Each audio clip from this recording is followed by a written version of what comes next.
हरे कृष्णा। 5 अगस्त को आ रही है एक बहुत ही महत्वपूर्ण एकादशी और इसका नाम है श्रावण मास की पुत्रदा एकादशी, जिसे पवित्रोपना एकादशी के नाम से भी जाना जाता है। यह वही एकादशी है जो संतान प्राप्ति के लिए भी अत्यंत महत्वपूर्ण बताई गई है। तो चलिए आज के इस वीडियो में हम जानते हैं कि इस बार आने वाली पुत्रदा एकादशी कौन से दिन आ रही है, इसके विशेष शुभ मुहूर्त कौन से हैं, पारण करने का समय अगले दिन कौन सा रहेगा, और अगर अगले दिन भी आपका व्रत है तो आपको एकादशी का पारण कैसे करना चाहिए। इन सभी बातों पर आज हम विस्तार से चर्चा करने वाले हैं, तो अंत तक इस वीडियो में बने रहिएगा। और चलिए आरंभ करते हैं आज का पुत्रदा एकादशी कब है विशेष वीडियो। इस बार श्रावण मास के शुक्ल पक्ष की एकादशी, जिसे श्रावण पुत्रदा एकादशी कहते हैं, वह आ रही है 5 अगस्त 2025 मंगलवार के दिन।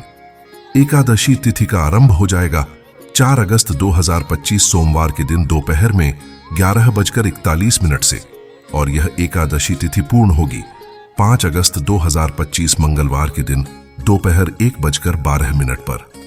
इसलिए उदया तिथि के अनुसार हम एकादशी का पालन करेंगे 5 अगस्त 2025 मंगलवार के दिन। और इस बार की एकादशी में दोपहर तक एकादशी तिथि विद्यमान है और उसके बाद द्वादशी तिथि आरंभ हो जाएगी। एकादशी के दिन प्रातः ब्रह्म मुहूर्त का समय रहेगा, सुबह 4:20 से लेकर 5:02 के बीच में, और सूर्योदय होगा सुबह 5:45 पर। शाम को सूर्यास्त का समय रहेगा शाम 7:09 पर।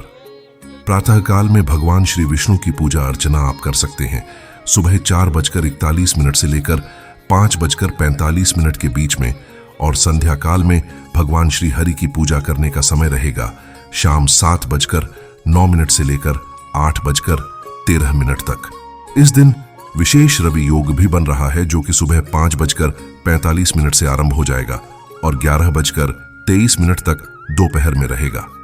इस दिन अभिजीत मुहूर्त का समय है दोपहर 12 बजे से लेकर 12:54 तक, और विजय मुहूर्त का समय है दोपहर 2:41 से लेकर 3:35 के बीच में। इस दिन राहु काल उसके बाद शुरू होगा और वह समय है 3:48 से लेकर 5:29 के बीच में। ध्यान रहे, इस समय के बीच में आप कोई भी शुभ कार्य ना करें।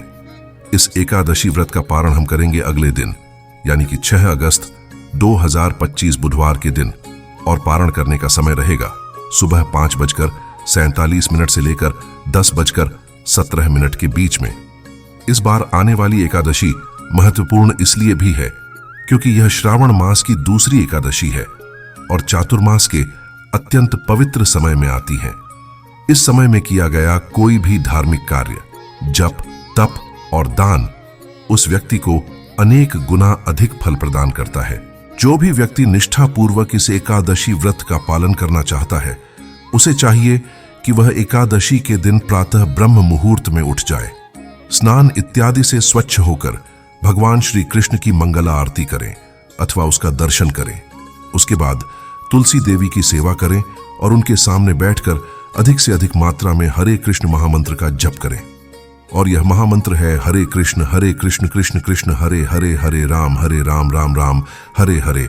इस महामंत्र की कम से कम 8, 16 या 25 माला का जप अवश्य करना चाहिए। इस दिन हम उपवास का पालन करते हैं, यानी किसी भी प्रकार का अन्न जैसे कि गेहूं, दाल, चावल, फलियां, यह सब नहीं खाते हैं। अगर किसी को आवश्यकता लगती है तो इस उपवास में वे फलाहार कर सकते हैं। दूध, फल, फलों का रस, कंदमूल, ड्राई फ्रूट्स, यह सब चीजें ले सकते हैं और एकादशी प्रसाद भी लिया जा सकता है। लेकिन प्रयास करके एकादशी के दिन अधिक से अधिक अपनी चेतना को आध्यात्मिक रखा जाता है, और उसके लिए हम अधिक से अधिक हरे कृष्ण महामंत्र का जप करते हैं, भगवद गीता या श्रीमद् भागवतम का पठन करते हैं, और ज्यादा से ज्यादा भगवान की कथाओं का श्रवण करते हैं। ऐसी कथाएं जो प्रमाणभूत गुरु परंपरा के माध्यम से एक प्रमाणिक गुरु के मुख से सुनी गई हों, और फिर अगले दिन एकादशी व्रत का निर्धारित समय के अंदर पारण करना चाहिए। पारण करने से पहले भगवान से प्रार्थना करनी चाहिए। अगर संभव है तो किसी ब्राह्मण या वैष्णव को भोजन कराना चाहिए और अपनी क्षमता अनुसार दान देना चाहिए। अगर भोजन नहीं करा सकते तो कम से कम दान अवश्य देना चाहिए। इस व्रत की महिमा का गान करना असंभव है। यह एक ऐसा व्रत है जिसके नियम पूर्वक पालन करने से बाकी सभी व्रतों और उपवासों का फल अपने आप मिल जाता है। इस बार आने वाली यह विशेष एकादशी के दिन से ही राधा और कृष्ण के झूलन यात्रा का भी आरंभ हो जाएगा। अगर आपके आसपास में कोई इस मंदिर या ऐसा कोई मंदिर है जहां पर झूलन यात्रा होती है, तो इसी एकादशी से इस झूलन यात्रा का आरंभ होने वाला है। तो आप वहां जाकर भगवान के सुंदर विग्रहों का दर्शन कर सकते हैं, उन्हें झूला झुला सकते हैं और अगर संभव है तो वहां पर कुछ भी सेवा कर सकते हैं, चाहे वह आर्थिक रूप से हो या फिर जाकर शारीरिक रूप से की गई सेवा। झूलन यात्रा 5 दिन तक चलती है और यह पूर्णिमा के दिन समाप्त होती है। और यह पूर्णिमा यानी बलराम पूर्णिमा, जिसे रक्षाबंधन भी कहते हैं, और वह बलराम जी का आविर्भाव दिवस भी है।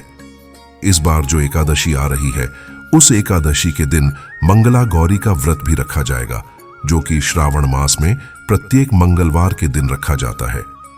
तो अगर आपका मंगला गौरी का भी व्रत है तो भी आप इस दिन एकादशी व्रत का पालन कर सकते हैं। जैसे कि हम अपनी पिछली वीडियोस में भी बता चुके हैं कि अगर आपका मंगला गौरी का व्रत है तो उसकी भी पूजा विधि विधान सारा आप प्रातः काल में कर सकते हैं और उसके साथ ही एकादशी की पूजा भी कर सकते हैं। और इस प्रकार से आप दोनों पर्व और दोनों उपवास का पालन कर सकते हैं।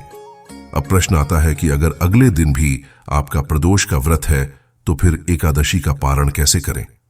तो देखिए, द्वादशी के दिन प्रातः काल में उठकर आप सारे विधि विधान से पारण की विधि संपन्न कीजिए। और जब आपका पारण करने का समय आता है, उस समय में आप भगवान शिव से प्रार्थना करके भगवान को अर्पित चावल का सिर्फ एक दाना लेकर अपना पारण कर सकते हैं। ऐसा करने से आपका एकादशी व्रत का पारण भी हो जाएगा और आपका प्रदोष व्रत भी नहीं भंग होगा। तो इस प्रकार से आप एकादशी व्रत का पूरा पालन करने के बाद अगले दिन उसका पारण भी करें। और अगर उस दिन आप प्रदोष का व्रत रख रहे हैं तो उस प्रदोष व्रत का भी पालन कर सकते हैं। तो यह थी आने वाली पवित्रोपना एकादशी या श्रावण मास की पुत्रदा एकादशी के विषय में संपूर्ण जानकारी। हमें आशा है कि यह जानकारी आपको उपयोगी लगी होगी और आपको इससे सहायता होगी। इस आने वाली एकादशी की पौराणिक कथा को सुनने के लिए आपके अपने चैनल बी सनातनी पर अगर सब्सक्राइब नहीं किया है तो याद से जल्दी से कर लीजिए। और हम आपसे मिलेंगे इसी एकादशी की पौराणिक कथाओं के साथ बहुत जल्द आपके अपने चैनल बी सनातनी पर। हरे कृष्णा।